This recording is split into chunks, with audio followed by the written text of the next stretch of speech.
Welcome back, everyone. Ladies and gentlemen, and distinguished guests.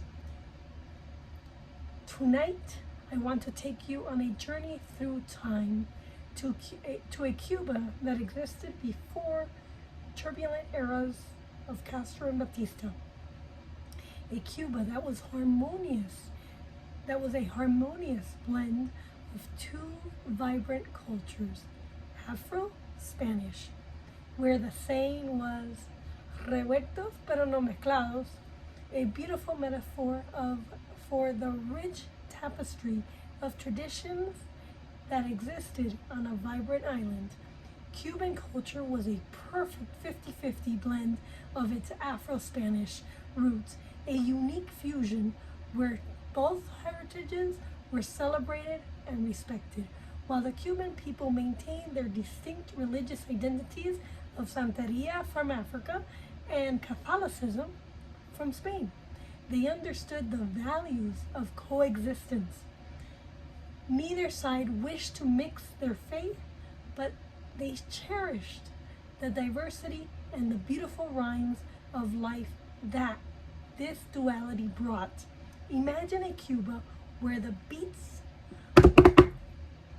of African drums intertwined gracefully with the melodies of the Spanish guitar.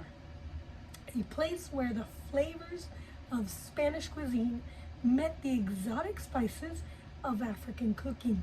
A culinary dance that delighted the senses. Could come over anytime you want if you want to try it. In those days, Cuban culture was a shining example of unity and diversity. But then history took a different turn. Along came Fidel Castro, a figure whose name is synonymous with division and chaos. The same divisiveness that we witnessed in our beloved Cuba decades ago can now be seen in various parts of the world, including the United States, right here in our home.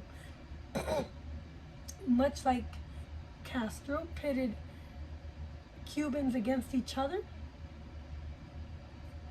today we see forces attempting to sow seeds of division among the American people. The Cuban experience should serve as a lesson. Division and chaos only weaken society. So, as we reflect on our history, let us not forget the beauty of revueltos pero no mezclados, a symbol of unity and diversity. Let us resist the effort to pit us against each other and stand together in harmony. Just as Cuban people found joy in the unique blend of cultures, may we too find strength in our shared values and the love that binds us all. Thank you, and let's celebrate unity and diversity in our lives the Cuban way. Got it? Hasta pronto, con un cafecito mañana. Bye.